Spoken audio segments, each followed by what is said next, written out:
Late at night, Emily hurried down a dark alley in a deserted city park, anxious to get home after a long and tiring day at work.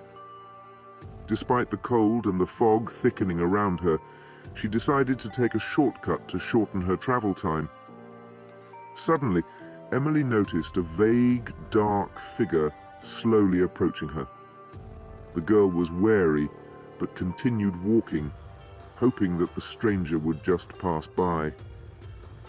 As they approached, however, the man abruptly grabbed Emily by the arm and, threatening her with a knife, dragged her into a thicket of bushes.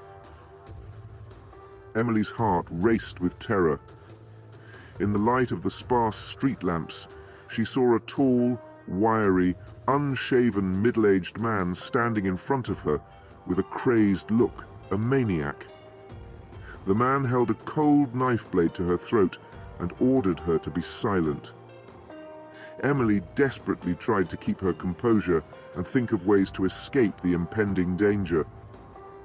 The intruder dragged her to an even more secluded spot among the trees and bushes, continuing to threaten her with the knife. He demanded that the girl give him all her money and valuables. With trembling hands, Emily pulled out her wallet and began to take out cash from it.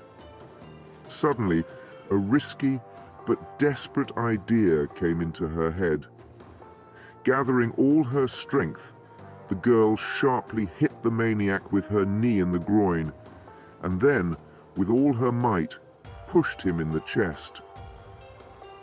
Taking advantage of the second confusion of the intruder, Emily rushed away with all her legs, looping between trees and bushes. She raced through the dark alleys of the park, not looking back in fear that the maniac would catch up with her.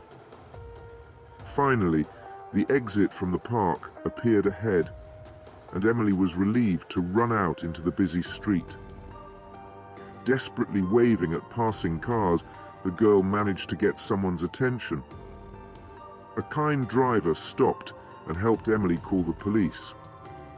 Law enforcers immediately began combing the neighborhood in search of the intruder. Emily described in detail the signs of a maniac and told about the terrible incident.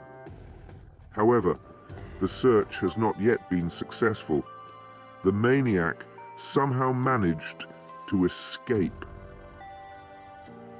The nightmare shook Emily badly. The next few days she was afraid to leave the house alone, constantly looking around and fearing a second attack. But over time, the fear began to recede, and the girl pulled herself together, deciding to move on. Although the maniac was never caught, Emily was proud that she was able to save herself thanks to her resourcefulness and presence of mind in a critical situation.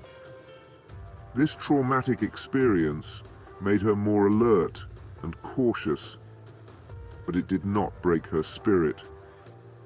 Emily was determined not to be influenced by the horrific experience and to continue living life to the fullest.